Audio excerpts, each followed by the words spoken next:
ডিজনির নাম শুনলেই কিন্তু আমাদের ছোটবেলার কথা মনে পড়ে, তাই না?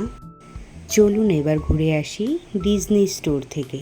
So hi everyone, welcome to my new blog. গতকাল ছিল 25শে ডিসেম্বর, ক্রিসমাস ডে। আমার হাজব্যান্ডের অফিসে রেস্ট ডে ছিল, তো তাই আমরা চলে গিয়েছিলাম একটু ঘোরাঘুরি করতে। মূলত আমরা গিয়েছিলাম মোয়াতে গিয়েছি, আমার কিছু কাজ ছিল, আমার চশমা নতুন করে বানাতে হতো। তো এর ফাঁকে আমরা চলে গিয়েছিলাম ডিজনি স্টোরে।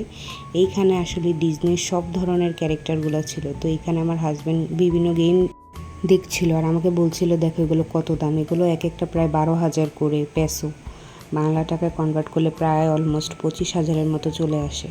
তো আসলে অনেক এক্সপেন্সিভ। তো আমার হাজব্যান্ড বললো এগুলোর নাকি কমেন্ট শুনে এগুলো নাকি একটু ডিফারেন্ট। তো যাই হোক, এগুলোর প্রতি আমার কখনোই কোনো অ্যাট্রাকশন ছিল না। তো তারপরে দেখলাম এই কার রেসিংয়ের এই কারটা সবসময় আমার ভালো লাগতো যখন কার্টুনে দেখতাম। তো তারপরে আরেকটা সাইডে গেলাম। তো এই সাইডটাই মূলত ক্যাশ কাউন্টার। আসলে পুরাটাই ডিজনির থিমে করা হয়েছে। এইখানের এই পাপিটাকে আসলে খুব বেশি কিউট লাগছিল, বিশেষ করে তার কানটা, তাই একটু আদর করে দিচ্ছিলাম। আর এটা ছিল খুব সম্ভবত সিম্বার ছোটোবেলাটা ছিল, আর পাশেরটা ছিল সিম্বার যেই গার্লফ্রেন্ড ছিল সেটা। তো তারপরে এই একটা চোখে পড়ে, এটা ভাস্কর্য সামথিং, আমি জানি না, এটা আমি কখনোই ডিজনিতে দেখিনি। এইখানে আসলে সব ধরনের জিনিস পাওয়া যাচ্ছিল, যেমন মগ থেকে শুরু করে শার্ট, প্যান্ট, অনেক কিছু পাওয়া যাচ্ছিল। তো তারপরে এটা চোখে পড়ে, এটা আমি একটা কার্টুনে দেখেছিলাম, বাট এটার নাম কি আমি আসলে জানি না, বাট এটা দেখতে খুবই ভয়ঙ্কর লাগছিল। তো এর পাশে আরেকটা ছিল, এটা মনে হয় স্টার ওয়ার, আমি সঠিক জানি না, কিন্তু যাই হোক এই খেলাগুলো আসলে মানে একদম রিয়েলিস্টিকের মতো লাগছিল। তো তারপরে এই পাশে একটা মিরর ছিল।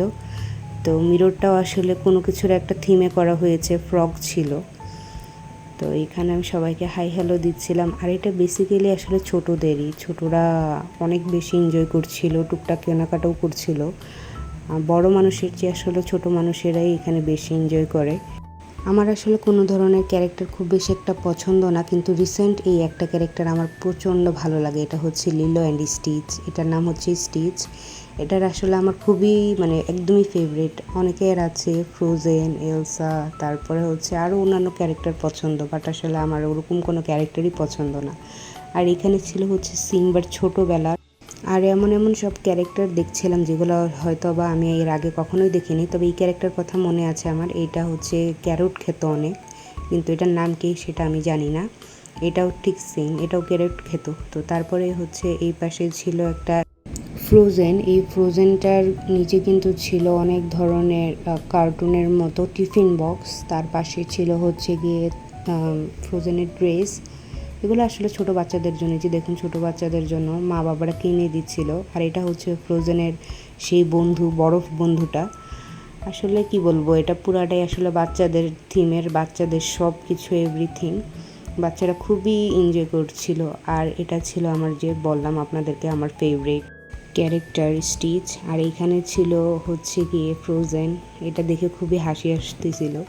তো যাই হোক, এটা আমার অনেক বেশি ভালো লেগেছে, বাট এটা শুধুই বাচ্চাদের জন্য। এটা সিম্বার একটা হুডি, দামও মোটামুটি ছিল, অত বেশি কমও না বেশিও না।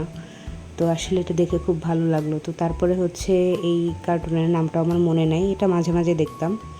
তো এখানে আসলে মিক্সড সব কিছু ছিল, আসলে যত ক্যারেক্টার আছে। আমি আসলে এত কিছু নামও জানি না, যেহেতু আমি এগুলোর ফ্যান ছিলাম না। কিন্তু ওই যে বললাম, আমার স্টিচ খুব পছন্দ।